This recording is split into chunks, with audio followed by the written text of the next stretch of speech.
Sometimes revenge doesn't come with fire, sometimes it arrives as a whisper, and that whisper can bring down empires. For decades, Gino Auriemma stood atop women's basketball. Untouchable. Legendary. The final boss every rising star had to get past. But one name, one talent, one quiet choice was about to shake the foundation of everything he built. Caitlin Clark. She wasn't loud. She wasn't bitter. She didn't need to be.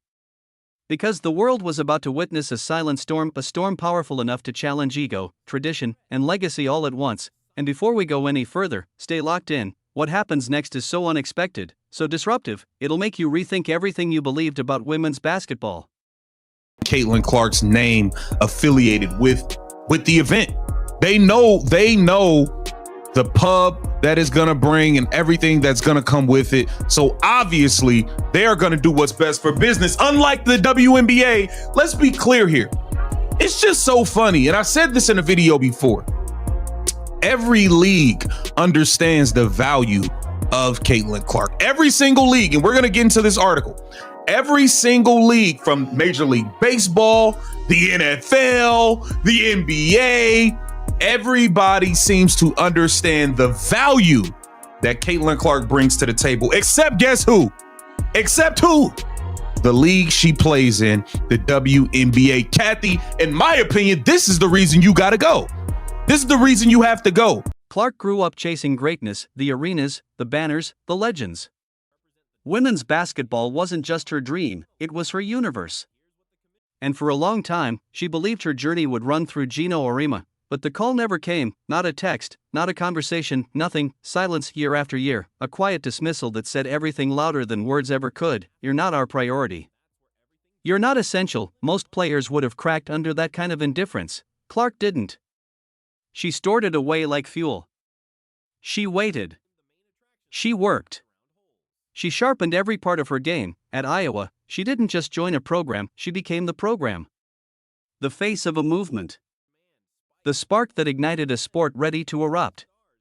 Every logo 3, every broken record, every sold-out arena became proof. She didn't need validation. She didn't need a blue blood invitation. She only needed herself. And while she rose, Gino could do nothing but watch, powerless to stop the storm he once overlooked. Clark's golf debut, and it is no fault of hers that I got upset. It is the fault of the WNBA, because the LPGA just did everything that the WNBA should have been doing this season.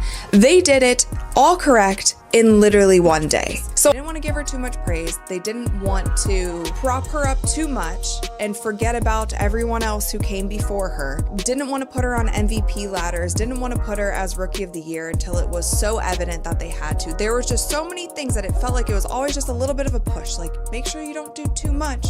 We don't want to give her too. His empire started shifting beneath him, and he didn't even realize it. The words that once carried the weight of law now sounded hollow in the shadow of Clark's rise. Then, years later, the moment arrived. $1 million offer slid back across the table toward Clark. Short contract. Flashy numbers. A manufactured dream. But this wasn't about money, it never was. It was about respect. About a man who ignored her as a teenager, suddenly acting like he still controlled the board. She said no, one word, soft, simple, devastating, and in that quiet refusal, the first crack split through the empire. Gino pushed back. He doubled down, condescending comments, sly digs in interviews, little jabs at her fans.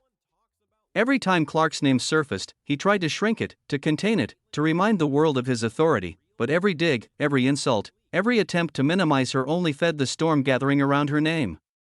And golf, we've always said this, golf brings people together, brings friendship and partnerships. And so I think today's a good example of that. And, sorry I missed your golf today, Caitlin, but maybe I'll speak to the host next year. Maybe I get a chance to do it again. She said 9 holes was enough, never again.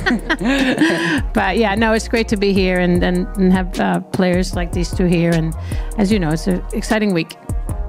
Caitlin, this is your second year. You're here. You turned in the basketballs for the golf shoes and the golf. So, just first question, just talk about your golf today. How was How was the round today? A little messy off tee. I need some lessons, but I honestly haven't played a ton. But it was fun. I think anytime you get to be out here and see these women do what they do really well, it's like really inspiring and it's really fun. Obviously, this isn't the environment that I'm usually in, so it's kind of a challenge and something fun that I love that I get to do. So just really thankful that Annika and Gamebridge have me out here, and yeah, just a lot of fun. The weather turned out to be pretty nice, so everybody's like, sorry that it's kind of cold. I'm like, no, like.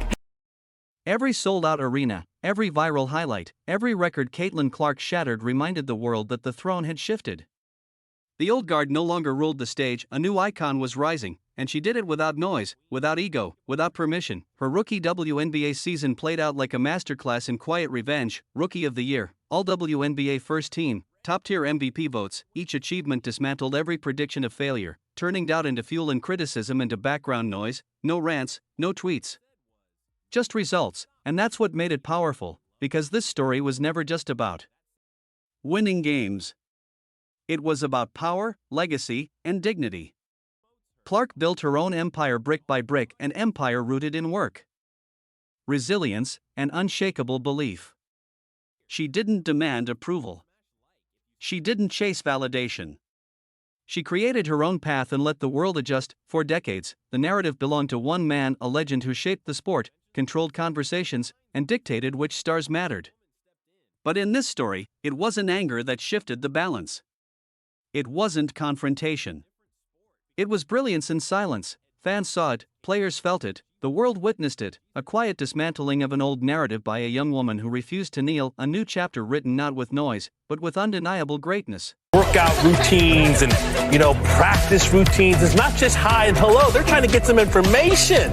Yeah, they learn from each other. They don't learn from the likes of us then.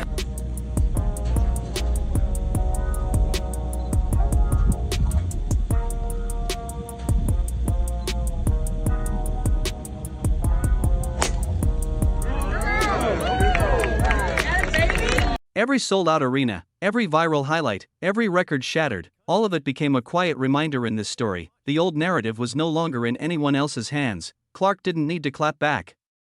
She didn't need to gloat. The results did all the talking. The numbers, the moments, the impact, they echoed louder than any criticism or attempt to dim her light. Her rise wasn't just happening, it was reshaping the sport itself. Some revenge whispers, some rewrites history. In this tale, Caitlin Clark did both, and the old empire? It didn't fall with dramatic speeches or torn-down banners.